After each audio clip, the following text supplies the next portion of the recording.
നമസ്കാരം. ലോകം എന്ന് അവസാനിക്കും? മാനവരാശിയുടെ എക്കാലത്തെയും ഏറ്റവും പ്രധാനപ്പെട്ട ചോദ്യമാണ്. എല്ലാ മതങ്ങളും വിശ്വസിക്കുന്നത് ഒരു കാലത്ത് ലോകം അവസാനിക്കും, ഭൂമി ഇല്ലാതാകുമെന്നാണ്. ശാസ്ത്രം അതിന് അടിത്തറയൊന്നും ഇട്ടിട്ടില്ല, തെളിവൊന്നും കൊടുത്തിട്ടില്ല. എന്നാൽ മനുഷ്യരിൽ ഭൂരിപക്ഷവും വിശ്വസിക്കുന്നു ലോകം ഒരു കാലത്ത് അവസാനിക്കുമെന്ന്. ഇതിന് മറ്റൊരു മുഖമാണ് മരണാനന്തര ജീവിതത്തെക്കുറിച്ചുള്ള സമസ്യ. മതങ്ങളൊക്കെ പിടിച്ചു നിൽക്കുന്നത് മനുഷ്യൻ മരിച്ചു കഴിയുമ്പോൾ അവൻ്റെ ആത്മാവ് മറ്റൊരു ജീവനായി മാറുമെന്നും ആ ജീവനാണ് എറ്റേണൽ ലൈഫ്, നിത്യത എന്നുമാണ്. ആ നിത്യജീവൻ സംരക്ഷിക്കാൻ വേണ്ടിയാണ് കേവലം കുറച്ചു കാലത്തേക്ക് മാത്രം ഭൂമിയിൽ പിറക്കുന്ന മനുഷ്യൻ മനുഷ്യരൂപത്തിൽ ജോലി ചെയ്യേണ്ടത് എന്ന് മതങ്ങൾ പഠിപ്പിക്കുന്നു. എല്ലാ മതങ്ങളും അതിന് പല വഴികൾ കണ്ടെത്തുന്നു. സ്വർഗത്തിൽ പോയി മാലാഖമാരായി അല്ലലില്ലാതെ ദൈവത്തിൻ്റെ വലതും ഇടത്തുമായി കഴിയാം എന്നാണ് ക്രൈസ്തവ മതം പഠിപ്പിക്കുന്നതെങ്കിൽ, സ്വർഗത്തിൽ പോയാൽ സുന്ദരിമാരെ ലഭിക്കുമെന്നും മദ്യപ്പുഴ തന്നെ ഉണ്ടാവുമെന്നും അതുകൊണ്ട് ആഘോഷിച്ച് ജീവിക്കാമെന്നാണ് ഇസ്ലാം പഠിപ്പിക്കുന്നത്. ഹിന്ദുമതം പഠിപ്പിക്കുന്നത് പുനർജന്മമാണ്. ഒരാത്മാവിന് പലവട്ടം ജന്മമുണ്ടാവും, മനുഷ്യനായും മൃഗമായും സസ്യമായും ഒക്കെ. അതിലേറ്റവും അപൂർവമായ ജന്മമാണ് മനുഷ്യജന്മം. അവനങ്ങനെ പലവട്ടം പുനർജനിച്ചതിന് ശേഷം അവന് മോക്ഷം കിട്ടും. മോക്ഷം കിട്ടുന്നതാണ് ആത്യന്തികമായി അവൻ്റെ ജീവിത ലക്ഷ്യം, അതാണ് സ്വർഗം. എല്ലാ മതങ്ങളും പഠിപ്പിക്കുന്നത് അതാണ്. എന്നാൽ മരണാനന്തരം എന്ത് സംഭവിക്കുന്നു എന്നതിനെക്കുറിച്ച് ഒരു തെളിവും ഇന്നേവരെ ആരും കൊണ്ടുവന്നിട്ടില്ല. പല അവകാശവാദങ്ങളും പലരും നടത്താറുണ്ട്, മരണാനന്തരം ഇങ്ങനെ സംഭവിക്കുന്നുവെന്ന്. എന്നാൽ അത്തരത്തിലുള്ള ശാസ്ത്രീയ ഗവേഷണം വിജയിക്കുന്നു എന്ന റിപ്പോർട്ടാണ് ഏറ്റവും ഒടുവിൽ പുറത്തു വരുന്നത്.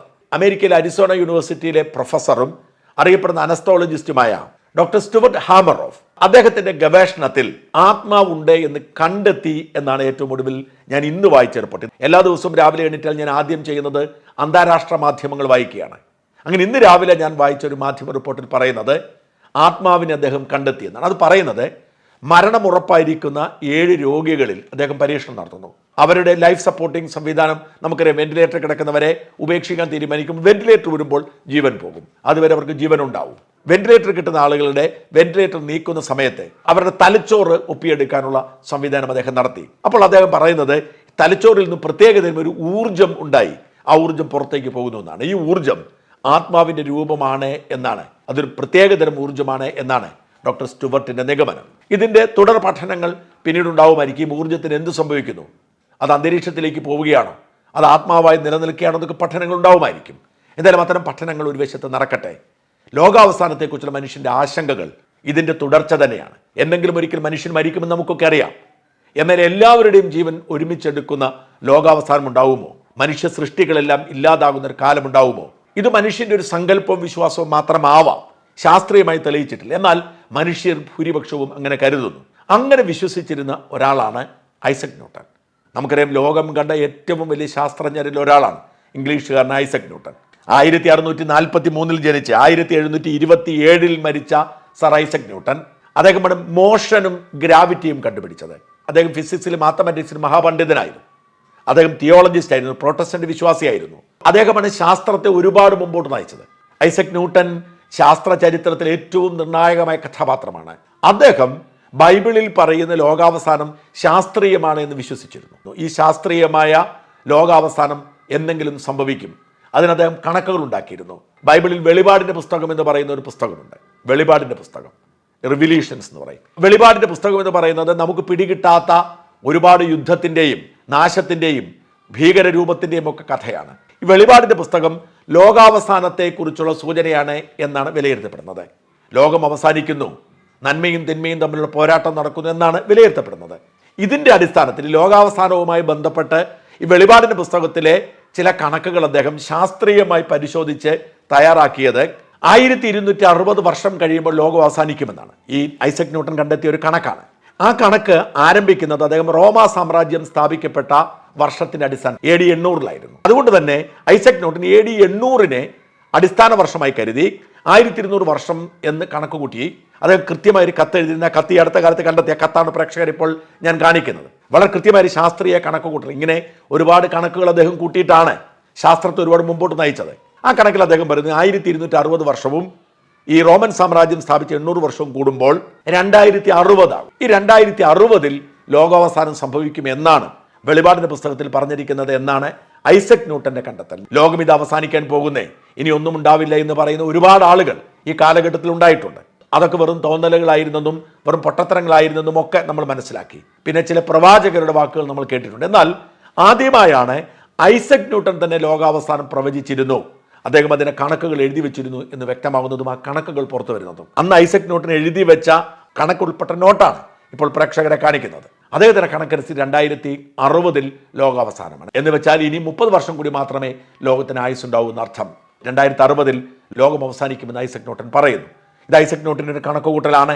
ഐസക് ന്യൂട്ടൺ പറയുന്നുണ്ട് അങ്ങനെ സംഭവിച്ചില്ലെങ്കിലും വലിയ മാറ്റം ഈ 2060 ആകുമ്പോൾ ഉണ്ടാകുമെന്ന്. നമുക്കറിയില്ല എന്ത് മാറ്റമാകുമെന്ന്, കാരണം അനുനിമിഷം ലോകം മാറിക്കൊണ്ടിരിക്കുന്നു. ഒരുപക്ഷെ നിർമ്മിത ബുദ്ധിയുടെ പീക്കിൽ എന്തെങ്കിലും സംഭവിക്കുന്നതാവാം. ഇതിവിടെ ഒരു ശ്രദ്ധിക്കേണ്ട കാര്യം, യേശുക്രിസ്തു സുവിശേഷത്തിൽ പറഞ്ഞിരിക്കുന്ന ഒരു കാര്യം, ആ ദിവസത്തെക്കുറിച്ച് സ്വർഗസ്ഥനായ പിതാവിനല്ലാതെ മനുഷ്യപുത്രന് പോലും അറിയില്ല എന്നാണ്. എന്ന് വെച്ചാൽ എന്നായിരിക്കും ലോകാവസാനം എന്ന് ആർക്കും അറിയില്ല എന്ന് ബൈബിളിൽ പറഞ്ഞിട്ടുണ്ട്. പക്ഷേ ഐസക് ന്യൂട്ടൺ തൻ്റെ കണക്കുകൂട്ടലിൽ പറയുന്നത് 2060 മാത്രമല്ല അതിൻ്റെ ചില സൂചനകൾ കണ്ടുവരുന്നുണ്ട്. ബൈബിളിലൊക്കെ പറയുന്ന പോലെ മനുഷ്യർ തമ്മിൽ ചാവുന്ന സാഹചര്യം, അപ്പനും മക്കളും തമ്മിൽ ചാവുന്ന സാഹചര്യമൊക്കെ ഉണ്ടായി. 7 വർഷം കൂടി കഴിയുമ്പോൾ 2032 അതിൻ്റെ വലിയൊരു സൂചന കാണാൻ കഴിയും എന്നുള്ള റിപ്പോർട്ടുകൾ പുറത്തു വരുന്നുണ്ട്. അത് ലോകാവസാനവുമായി ബന്ധപ്പെട്ടല്ല പുറത്തു വരുന്നതെങ്കിലും ഒരു ചിഹ്നഗ്രഹം 2032 ഡിസംബർ മാസം 22-ാം തീയതി ഭൂമിയിൽ വന്ന് പതിക്കുമെന്ന് നാസ പോലും സ്ഥിരീകരിച്ചിട്ടുണ്ട്. നമുക്കറിയാം ഇടയ്ക്കിടയ്ക്ക് വലിയ ഉൽക്കകളും ചിഹ്നഗ്രഹങ്ങളും ഭൂമിയിലേക്ക് വരാറുണ്ട്. അത് പക്ഷേ ഭൂമിയിൽ വന്ന് പതിക്കുന്നത് എവിടെയാണ് എന്ന് നമുക്കറിയില്ല, അതിൻ്റെ ആഘാതം എത്രയാണെന്ന് അറിയില്ല. പക്ഷെ അത്തരം സംഭവങ്ങൾ ഇതിനു മുമ്പ് ഉണ്ടായിട്ടുണ്ട്.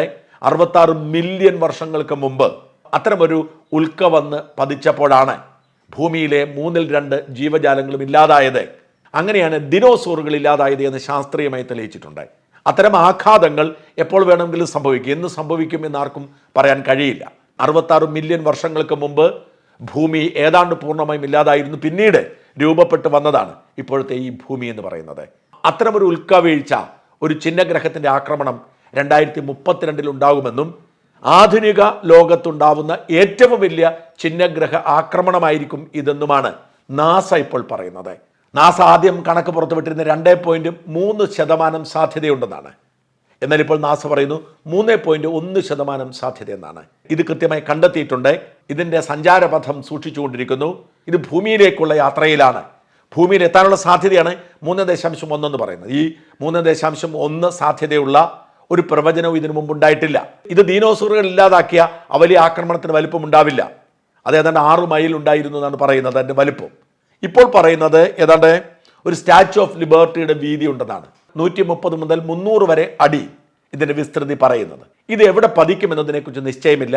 ഇത് പതിക്കുന്നിടത്ത് ഏതാണ്ട് 3000 അടിയിൽ ഗർത്തം രൂപപ്പെടും ഭൂമിയിൽ എവിടെ വന്നാലും. മാത്രമല്ല ആ ഒരു നഗരത്തിലാണ് പതിക്കുന്നതെങ്കിൽ ആ നഗരം പൂർണ്ണമായും ഇല്ലാതാകും. 2ാം ലോകമഹായുദ്ധകാലത്ത് രാജ്യങ്ങൾ ഉപയോഗിച്ച ഏറ്റവും ശക്തമായ ബോംബുകളുടെ 500 ഇരട്ടി ആഘാതത്തോടെയായിരിക്കും ഇത് വീഴുന്നത്. 500 ഇരട്ടി. ഹിരോഷിമയിലും നാഗസാക്കിയിലും അണുബോംബിട്ടിരുന്നു. അതിനേക്കാൾ 500 ഇരട്ടി ശക്തിയുള്ള ബോംബായി ഈ ഭൂമിയിലേക്ക് ഇത് പതിക്കാം. അത് പതിക്കുന്ന നഗരം പൂർണ്ണമായും കത്തി നശിക്കാം എന്നാണ് പറയുന്നത്. ആ നഗരത്തിൽ ഒതുങ്ങി നിൽക്കും, അല്ലെങ്കിൽ എവിടെയാണോ വീഴുന്നത് അവിടെ ഒതുങ്ങി നിൽക്കും. കടലിലാണെങ്കിൽ വലിയ സുനാമി സംഭവിക്കാം. എവിടെയാണോ വീഴുന്നത് അവിടെ ഒതുങ്ങി നിൽക്കും ഈ ദുരന്തം എന്നാണ് കണക്കാക്കപ്പെടുന്നത്.